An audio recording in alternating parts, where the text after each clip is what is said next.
Bismillahirrahmanirrahim. The topic of today is the enteric fever or typhoid fever, the same name. Enteric fever means typhoid fever, which is a sort of septicemia.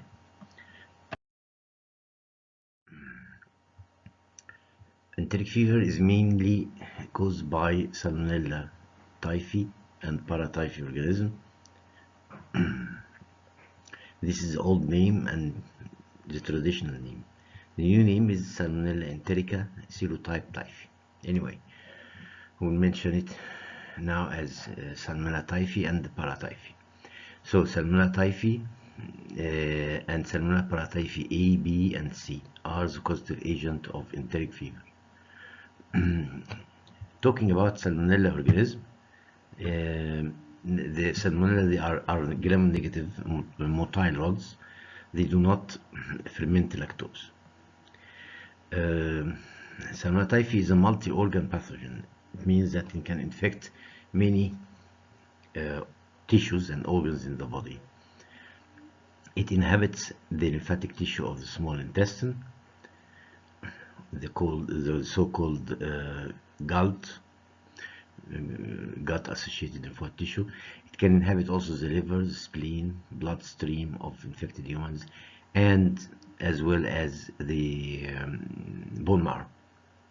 It's not known to infect animals, so it's a strict human disease. Typhoid fever is a strict human disease. This is about the epidemiology of the typhoid fever. Recent studies showed that the asymptomatic carriers played an essential role in the evolution and global transmission of Salmonella typhi. It means that many cases are asymptomatic carriers. They are just going around and spreading the organism to infect other people.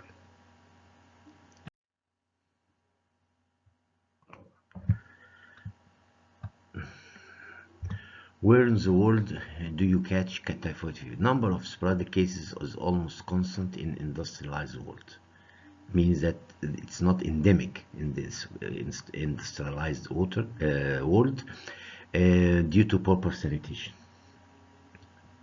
It's common in the most part of the world, Asia, Africa, and Latin America.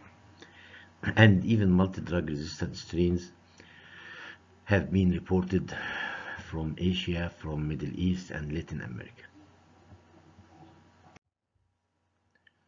Mode of transmission: we get the organism through the oral cavity. Of course, we can get it from the blood, but this is not practical.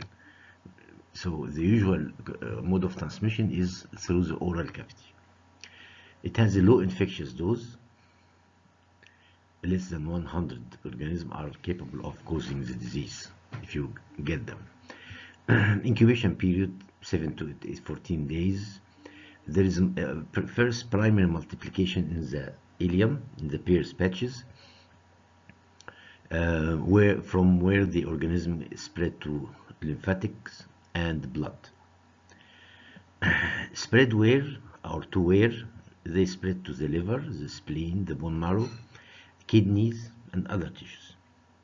Gallbladder, from the liver they go to the gallbladder. The carrier state is due to carriage of the organism in the gallbladder or in the kidneys. The cell-mediated immunity is the major mean of protection against this disease.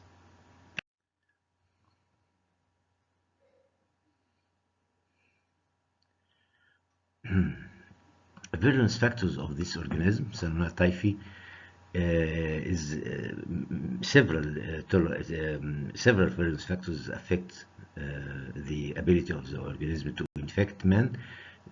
First of them is the acid tolerance. The acid tolerance is very important because it enables the organism to resist the acidity of the stomach and the acidity of the phagosomes, acidic pH of the phagosome inside the macrophage.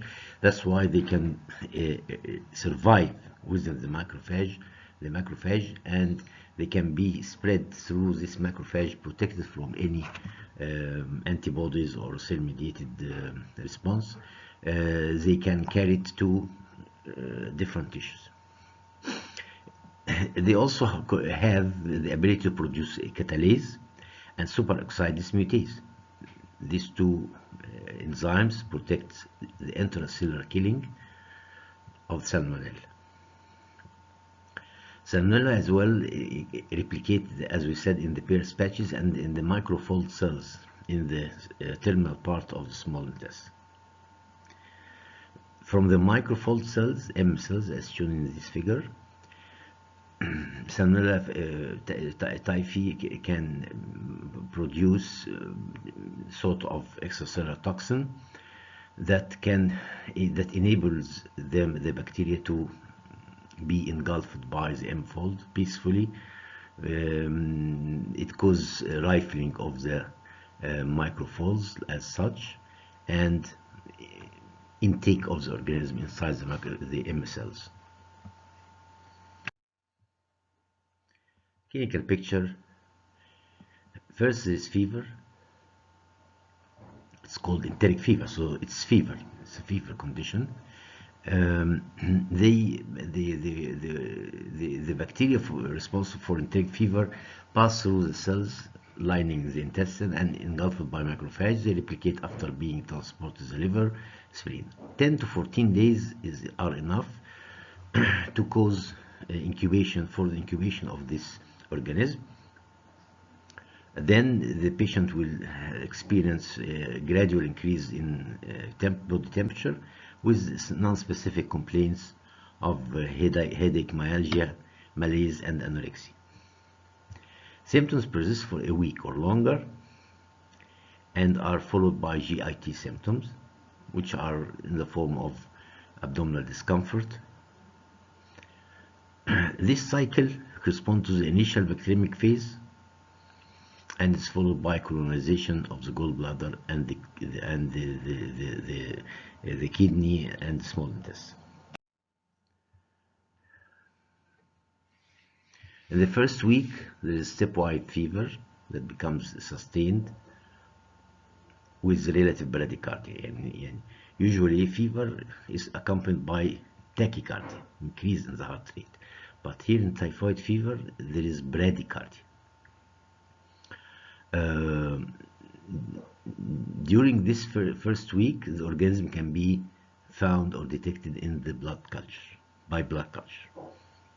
Second week, usually there is abdominal pain, rash, salmon-colored macules on the trunk called rose spots.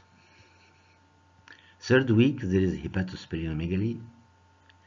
In severe cases, intestinal bleeding can occur in the third week, or perforation even, due to erosion of the Pierce patches, and this ulcer may bleed. It bleeds and it may lead to perforation of the small intestine.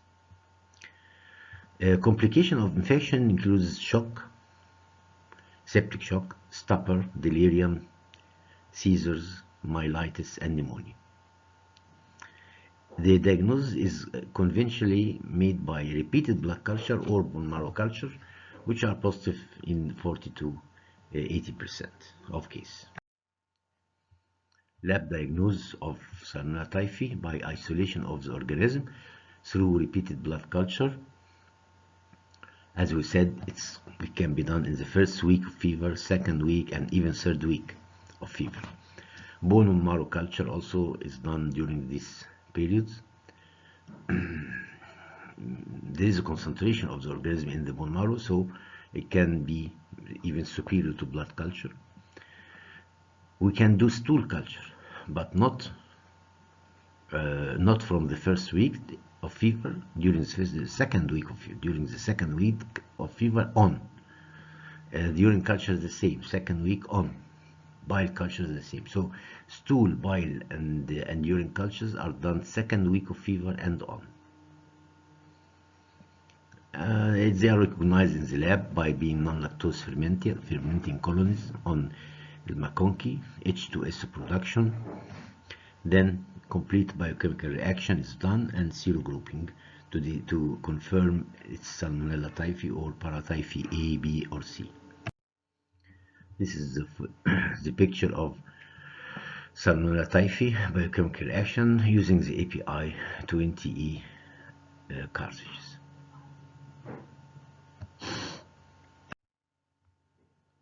The Vidal test is a febrile agglutination reaction.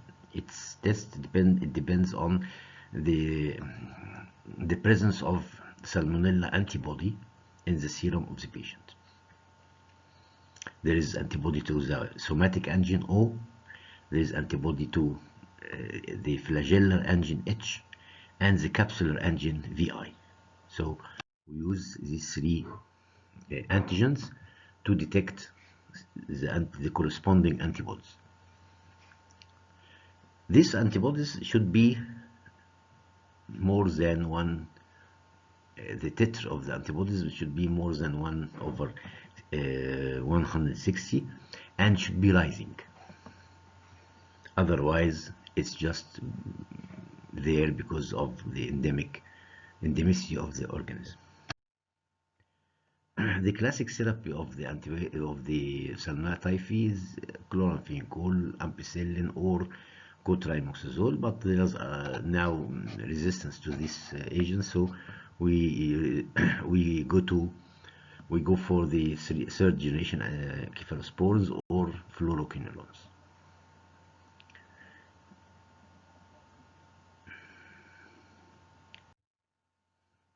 There are vaccination. Two vaccines are available: inactivated or killed vaccine as a shot, intramuscular, live attenuated vaccine given orally.